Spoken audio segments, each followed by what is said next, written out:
friends, welcome to Sharekhan Pre-Market Action with me Sharekhan. Firstly, before we start, let's have a quick recap on how the Nifty as well as other global indices performed yesterday. Speaking of the Nifty moved smartly after opening a positive and continued its momentum toward the higher side and finally ended up close to 1% higher at 8475 levels. With respect to the flows yesterday, the FIs were net buyers to the tune of 93 odd crores. The domestic institutional investors were also net buyers to the tune of 533 odd crores. So the domestic institutional investors continue to be in the buying spree. And with respect to the top gainers, the top gainers were on the Nifty 50 were Ultratech and Idea as well as Bajaj Auto, whereas the top losers were Hindalco and Yes Bank. So that is what we saw with yesterday's market. Most of the stocks were in the green. And with respect to now we shall move to the global market. The global market, the FTSE was marginally negative, whereas the CAC was around 0.2% odd higher. The DAX ended close to 0.4 or 0.5% higher. The Dow Jones ended up close to 0.6% higher. And today morning we have the Nikkei trading quite positive. The Hang Seng is also marginally positive, and probably we could see a positive opening for the SGX for the Nifty as well. So that's it from the pre-market action. Now over to the derivative update. Good morning, friends. I'll give analysis on derivatives. Yesterday's trading session, taking mixed cues from the international markets, our market did open on a positive note, and thereon there was no looking back. Market continued to accelerate its positive momentum and inched higher, making new intraday high at regular intervals. And it was in the second half of trading session where it accelerated its gains and eventually closed just short of 8,500 at 8480.50. It was able to manage. It was able to go past its previous resistance of 8450 8,500 when market has been facing a stiff resistance and not been able to close about that level. But in yesterday's trading session, we saw it closing about 8450 8480.50 with a decent gain of around 1%. The open interest terms, we saw an addition of around 6% in the open interest. In the absolute terms, 14.04 lakh shares were added in the open interest, while cost of carry decreased from 24% to 21%, indicating we have seen a long addition which was been seen by the market participants in yesterday's trading session. The put call ratio also has been inching higher and inched higher by from 1.24 to 1.34 odd levels, showing a sharp 10 odd basis point jump in the put call ratio. While volatility index cooled off by 4 odd percent and still managed to trade above 15 odd levels despite seeing a sharp bounce back which we have seen in this January series. Volatility index have been holding on to its support zone of 14.8 to 15 odd levels, and it's not been going below that since we have been heading towards an important event in the next week or so, the important union budget which has been lined up. And volatility index now been trading at anywhere around 15.29 odd levels. And the last day of the January series, and in the options activity we have saw an unwinding in 8,400, 500 call option. Both have seen an unwinding anywhere around 49% and 18% respectively, which is quite huge, seeing the last only one trading session left for the January series. We have started seeing an unwinding in the highest call base.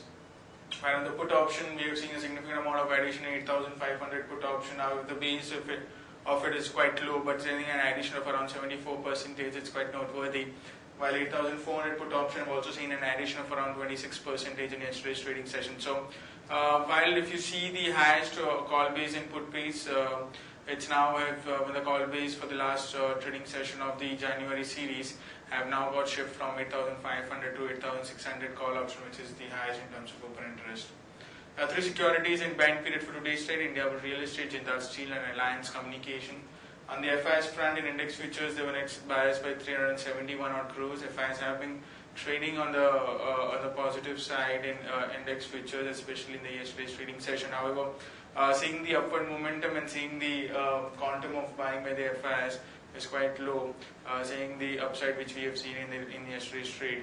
Net buyers by 371 crores, index option net sellers by 350 crores, stock futures net sellers by 46 crores, and stock options net sellers by 137 crores only. The market level of 5 days we have stands at 8425 with a lower range at 8425 and higher range at 8550.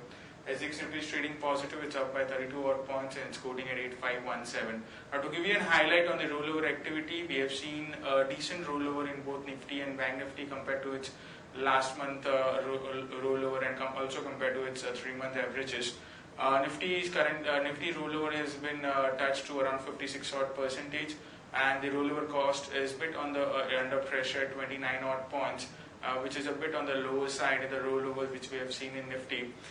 Since we have been heading towards an important event of Union Budget, which is going to be lying on the 1st of Feb, which is in the next week, and since Nifty rollover, since market participants have been quite skeptical due to this kind of an important event where we see a lot of volatility into this event, and the Bank Nifty rollover is at around 43 odd percentage, which is a bit on the lower side compared to the 1 day prior to the expiry, which we see the rollover, and the rollover cost is only at 91 odd points. So, well, the rollover cost is under pressure, and however the rollovers have been more or less same to the next series.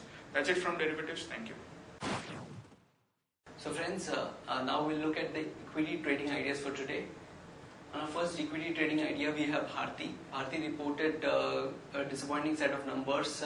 Its profit slumped 65 odd percent to 503.7 crores from 1460.7 crores, and this was chiefly on the back of the predatory pricing by the new operator, that is Reliance Jio.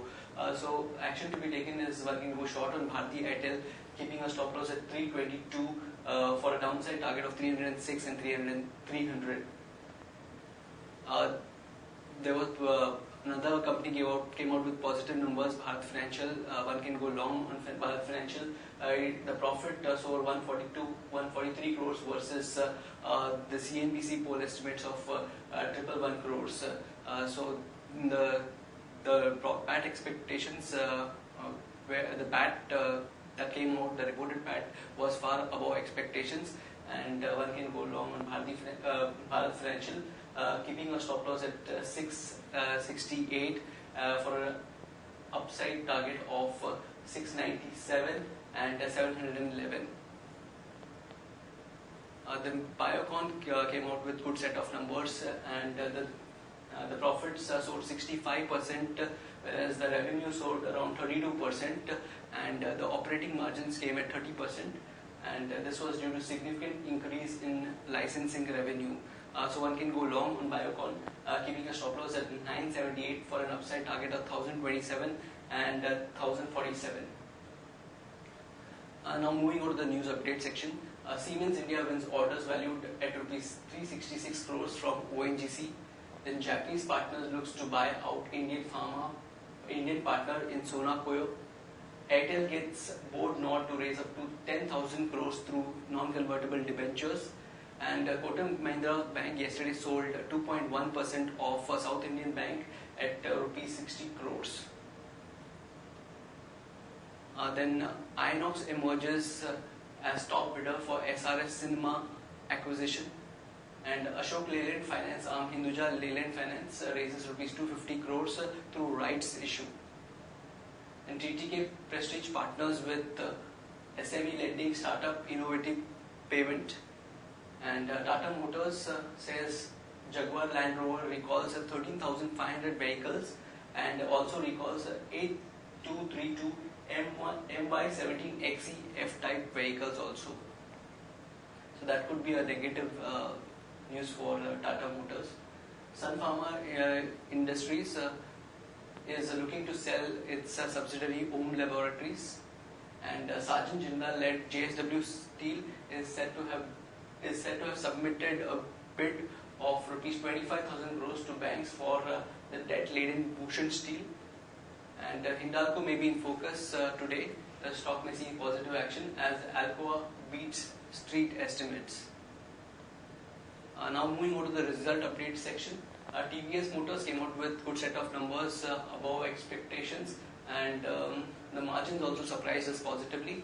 So we have a buy rating with an unchanged price target of 455. The Z Entertainment also came out with a decent set of numbers. Revenue grew 3.4% to 1639, The net profit stood at 322 odd crores, and we have maintained a buy with a revised price target of 560 rupees.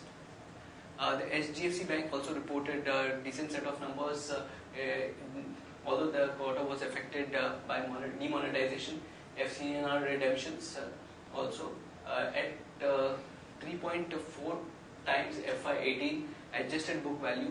We find the valuations are quite reasonable, and we maintain a buy rating on the stock with a revised price target of 1500.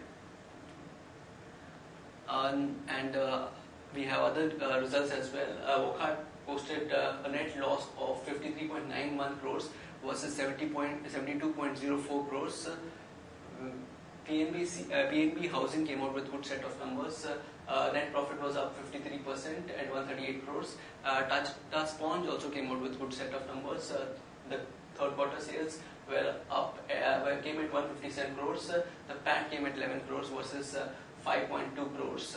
So good set of numbers for Tata Sponge as well. A lot of results, a lot of companies would be announcing their results today.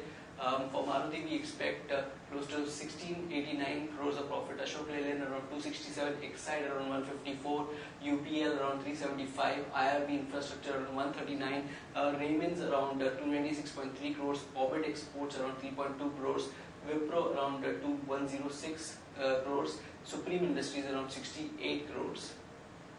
And the results continue. Kotak Mahindra Bank is expected to report around 1160 crores of PAT, Indian Bank at around 334 crores, IDFC Bank around 240 crores, Cholamandalam Investment 179 crores, IIFL Holding Limited 166 crores, Karur Vysya Bank around 135 crores, Alembic Pharma around 107 crores, Coromandel International around 102 crores, Urban Mill around 85 crores, Oberoi Realty around 81 crores, Tata Elxsi around 48 crores, VRL Logistics around 18 crores, Blue Star around 10 crores, Everest Industries around 0.2 crores, and Sagar Cements around a loss of 2.6 crores. With respect to the positive data, that is the derivative data, we have identified certain stocks that could see a positive bias today, and those are UBL, UPL, and Britannia, whereas stocks that would trade with negative bias are India Bull Housing Finance, HUL, and with respect to investment ideas and or advisory pick, one can consider investing in the following stock: Maruti, Zydus Wellness, Now Bharat Ventures, ABFRL, and IndusInd Bank. So friends, that's it from the pre-market action. Happy trading and happy investing.